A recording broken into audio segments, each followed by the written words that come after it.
तीर्थनगरी में ई रिक्शाओं की भीड़ को नियंत्रित करने के लिए लागू हुआ रूट प्लान। हरिद्वार में ई रिक्शाओं की भीड़ को नियंत्रित करने के लिए ई रिक्शाओं के लिए रूट डिसाइड किए गए हैं। साथ ही रिक्शा और रिक्शा चालकों को वेरिफिकेशन कर एक क्यूआर कोड भी दिया जा रहा है।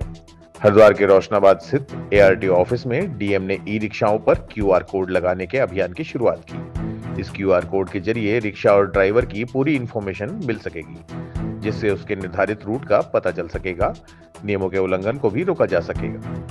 एआरटीओ के मुताबिक हरिद्वार शहरी क्षेत्र में 12,000 से ज्यादा ई रिक्शा दौड़ रही हैं। उन्हें नियंत्रित करने और जाम की समस्या को खत्म करने के लिए रूट निर्धारित किए गए हैं। अब से हर रिक्शा निर्धारित रूट पर ही चल सकेगी। पुलिस वेरिफिकेशन होना चाहिए। क्या है पुलिस?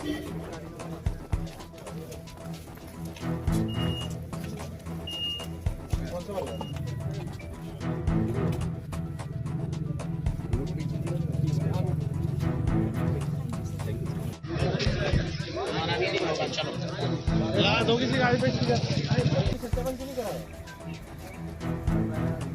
मालूम रहता में चलो उधर ही चलाते हो तो तुम्हारा आईडी कार्ड दो।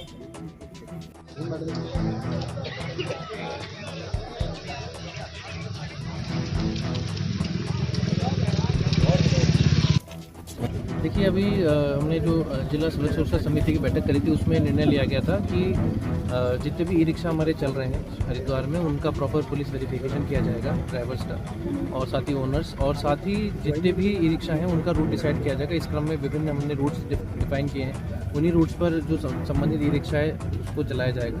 ई रिक्शा के ऊपर एक स्टिकर भी लगाया जा रहा है जिस पर क्यूआर कोड है और उसे स्कैन करके उस ई रिक्शा की सारी डिटेल्स, ओनर की डिटेल्स पता ही लगाई जा सकती है। साथ ही जो ई रिक्शा ड्राइवर होंगे उनको भी आईडी कार्ड इशू किए जा रहे हैं, उस पर भी स्कैन करके वो सारी डिटेल्स देख सकते हैं कोई भी।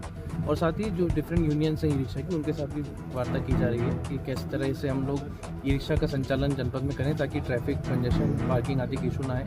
और उनकी भी समस्या है उनको भी सुना जा रहा है ताकि वो लोग भी अच्छे से कार्य कर पाए और आम जनता की सहूलियत के लिए ही ये सारी कार्यवाही की जा रही है। जनपदीय सड़क सुरक्षा समिति में जिलाधिकारी महोदय की अध्यक्षता में जो बैठक हुई थी उसमें निर्णय लिया गया था कि जो शहर में 12,000 से अधिक ई रिक्शा रजिस्टर्ड हैं उनके ऊपर किसी तरह का रेगुलेशन किया जाए। तो उसमें निर्णय लिया गया, एक एसओपी बनाई गई कि सभी ई रिक्शा जो वाहन मालिक और चालक हैं उनका सत्यापन होगा, पुलिस सत्यापन किया जाएगा और उसके बाद वाहनों का फिजिकल वेरिफिकेशन होगा। उसके बाद जो वाहनों को एक आईडी कार्ड और एक स्टिकर मिलेगा और वो स्टिकर जो होगा वो वाहनों पे चस्पा होगा, उसमें उनके रूट भी निर्धारित होंगे।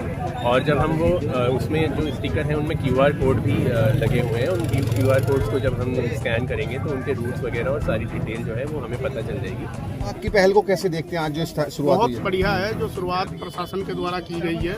हम भी चाहते हैं कि इस तरीके के जो है सत्यापन होने चाहिए, क्योंकि कल को बाहर से आने वाला जो गाड़ी चलाता है तो उसका क्रिमिनल रिकॉर्ड कैसा है, पीछे से कोई क्रिमिनल रिकॉर्ड तो नहीं है या इस तरीके की कोई ऐसी गतिविधियों में तो लिप्त नहीं है। तो जो प्रशासन सत्यापन करवा रहा है, चाहे वो पुलिस प्रशासन के द्वारा हो रहा है या आईटीओ साहब के द्वारा हो रहा है, ये बहुत सही है और सभी बैटरी वालों को इसमें सहयोग करना चाहिए। जान रही है कि कुछ लोगों के ये बढ़ने के लिए तो प्रशासन को बार बार हमने हर प्रकार से हर तरीके से कहा है कि इस पे एक तरीके से रोक लगनी चाहिए, क्योंकि गाड़ियां जो है अदरवाइज 20,000 से भी पार चली गई है।